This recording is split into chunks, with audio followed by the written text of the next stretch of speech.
Rob is doing well. He's alive. The conspiracies run wild. Kourtney Kardashian just served a Hulu Confessional one-liner that will not go away. According to E! Online, she said, "Rob and Khloé are a little incestual," and those words land like a live grenade dropped into the family's soft focus archive. It reads as both candid judgment and headline bait, cheap, shocking, and impossible to unsee. I'm not comfortable in my skin, so why would I want to go be on camera and just be vulnerable and let people in when I'm not? That's not what I want to do. I think people think there's like a blowout between us.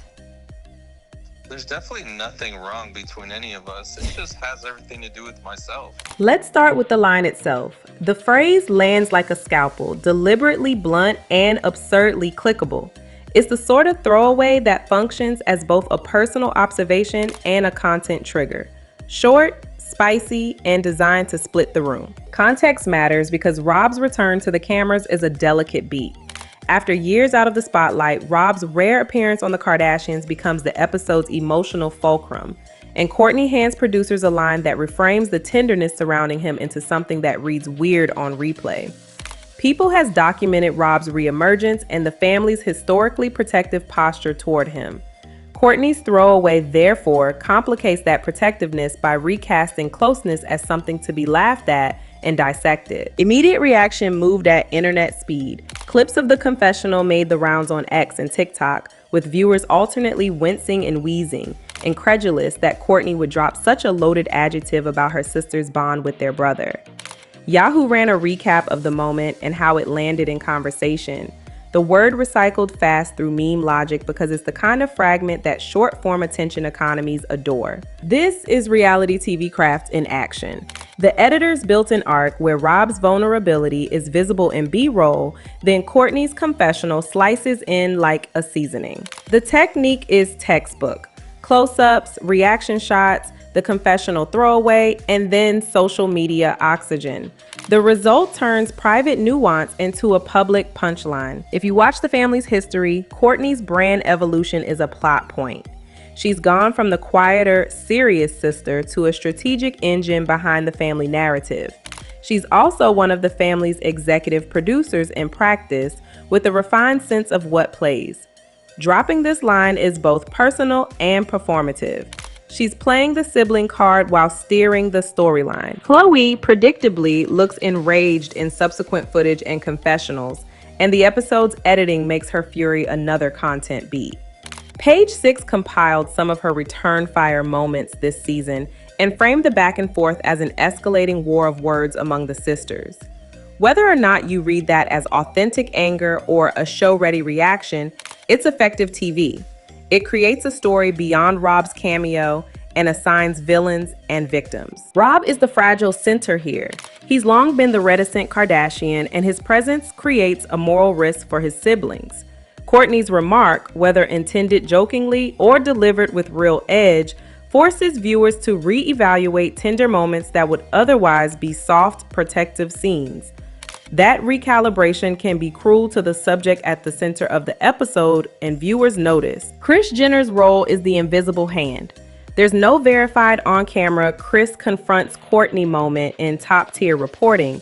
A lot of the hard dramatics about Kris and managerial scolding appear first in tabloid pages.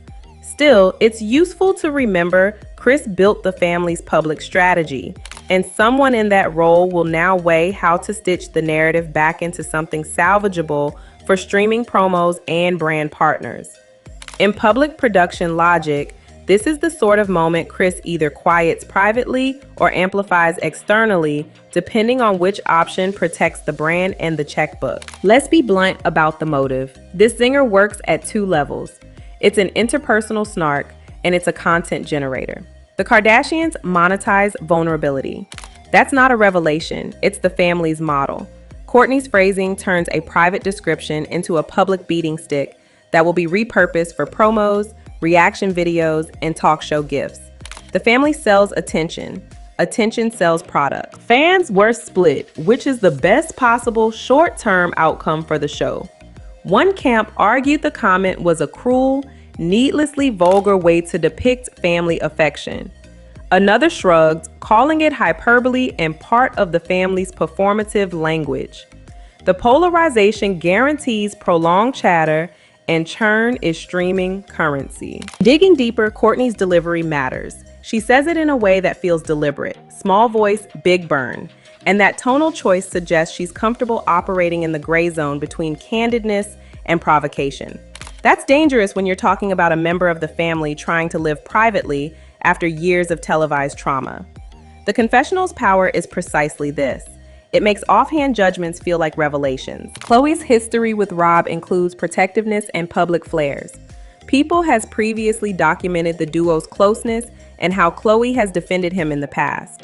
The confessional complicates that defense by suggesting an intensity that the camera and the viewers may now fetishize rather than compassionately contextualize.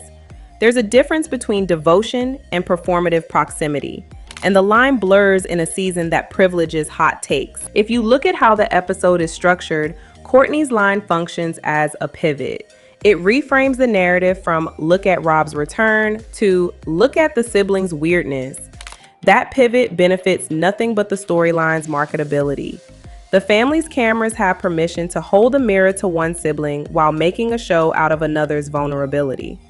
That's the business model. The tabloids leapt in with theatrical headlines as expected.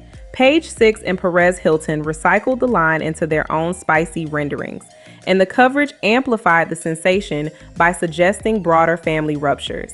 Those outlets' appetite for drama converts a single confessional phrase into a mythic fissure, often before other outlets can parse nuance. Let's be clear about likely family moves after an episode like this. First, damage control behind closed doors, private calls, apologies, or soothing texts. Second, an arc on camera that either explores the fracture or simulates reconciliation. The family knows the arc. Make the rupture visible, film the repair, sell both halves as narrative value. Kourtney's line also reframes Kim's dynamic with Rob. She calls Kim and Rob like the husband and wife that hate each other. It's a loaded compression of decades of sibling fights, and it repurposes historical content into instant sound bites. The effect here is to convert complicated family history into a digestible trope. Tropes drive clips. Clips drive subscriptions. From a reputational standpoint, Khloé could take the hit. Even if the quip is hyperbolic, cynics will weaponize it to question her boundaries and motives. Rob's privacy is also vulnerable. Being the subject of a joke that renders affection as suspect isn't a great return on his choice to reappear publicly. Real human consequences attached to these on-camera turns. Interpretively, Kourtney's confessional reveals something bigger: the family's authority over its own story. She's a sibling with editorial influence who can choose how a reunion lands for audiences. When that authority gets used to drop incendiary lines, the family's internal power struggles are then resolved in public forums rather than privately.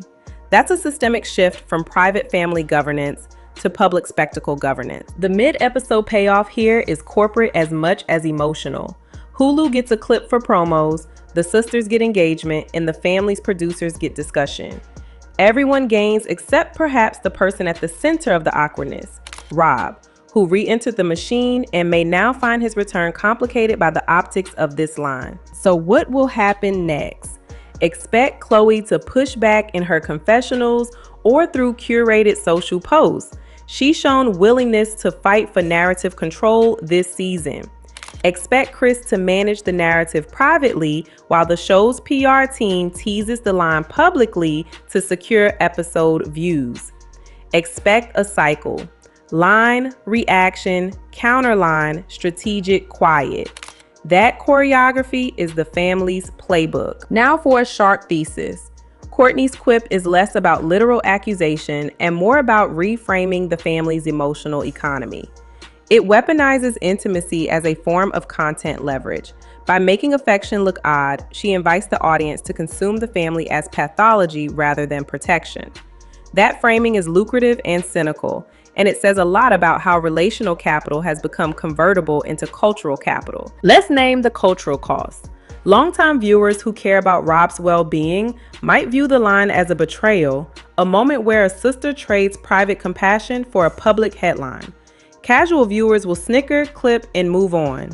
The family's calculus evidently prefers the second reaction because clicks compound faster than trust. For the brands that orbit the Kardashians, this episode is not a crisis, but a variable. As long as controversy doesn't tangle with legal or ideological landmines, sponsors shrug and keep buying access. But narrative fatigue accumulates. If the family repeats cycles of intimate weaponization, partners might reassess the authenticity premium they once paid. For now, the calculus favors the show. The production craft here is precise. Kourtney's line, the edit, the reaction shots, it's a reminder that reality TV is not raw but curated. The family's narrative architects know how to manufacture intimacy's appearance without necessarily guaranteeing its reality. That dissonance is the friction that keeps viewers watching. If you want an immediate conclusion, Kourtney threw a loaded one-liner and set the season ablaze. It's a bridge from private tension to public spectacle, and a testament to how the Kardashians convert family life into serialized drama. Whether that's artful truth-telling or cynical exploitation depends on how the sisters handle the aftermath. Let's unpack the family's recent timeline because context makes the zinger feel surgical rather than accidental. Rob's reappearance has been gradual. He allowed a few curated moments, he visited family settings, and producers framed his arc as a recovery narrative. The family strategically edits those moments to emphasize vulnerability and redemption. Placing Kourtney's line amid that arc is a way to paradoxically both spotlight and undermine Rob's return. That's not an accident, it's production logic. We should also consider Kourtney's public posture over the last several seasons. She's cultivated an image of moral seriousness, wellness entrepreneurship, and a kind of austere motherhood that contrasts with the rest of the family's spectacle-driven energy. Dropping an outrageous line like Incestual is a pivot that undercuts her own aura of sobriety. It's almost as if she grabs a theatrical mic and chooses to perform an unexpected persona. That flip is fascinating because it reveals the elasticity of her public identity and how it can be leveraged for maximum storyline effect. Let's not pretend the sisters don't understand the arithmetic of attention. Khloé, Kim, and Kourtney have all built careers on controlling narratives, sometimes fiercely, sometimes through omission. Kourtney's shot across the bow at Khloé and Rob is a form of narrative capture. By saying something shocking, she redirects conversation away from other potential stories and toward the one she wants to frame. In that sense, the confessional is an instrument of agenda setting. Consider how the confession functions in a contractual sense. Hulu pays for drama, viewers provide attention, the family monetizes attention through sponsorships and product activation. A throwaway line that becomes a trending meme has downstream value. Promo clips, guest host segments, additional streaming minutes. The economic incentive is clear and uncomfortable. Interpersonal risk equals business reward. That equation complicates any naive reading of the remark as only familial banter. Now examine the rhetorical sleight of hand. Kourtney uses a casual voice to make a sharp denunciation. That juxtaposition works because it feels unscripted, but it's staged. A confessional is designed to capture a private take that the show then sells publicly. This asymmetry between the private-sounding tone and the public deployment is what makes the line land so hard. It feels like candid cruelty packaged as truth. Let's talk about audience labor. Fans do a lot of the show's editing work in the comment sections. They splice the line into clips, they make reaction montages, they write think pieces. The family's producers rely on this unpaid labor to amplify the moment. When a confessional line goes viral, it is because thousands of viewers have reframed and redistributed it for free. That labor is part of the modern reality television ecosystem, and Kourtney's throwaway tapped it perfectly. Khloé's public brand and identity rely on two things: resilience and sincerity.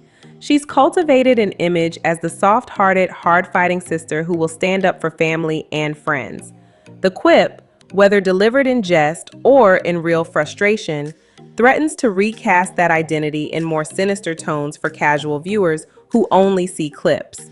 That reputational reframing is costly because Khloé's audience invests in her perceived moral clarity. We also need to call out the gender dynamic at work. Women in the family are often judged not only for what they say, but for how they manage interpersonal conflict publicly. Kourtney's line allows critics to paint Khloé as problematic while letting male family members off the hook in many public narratives.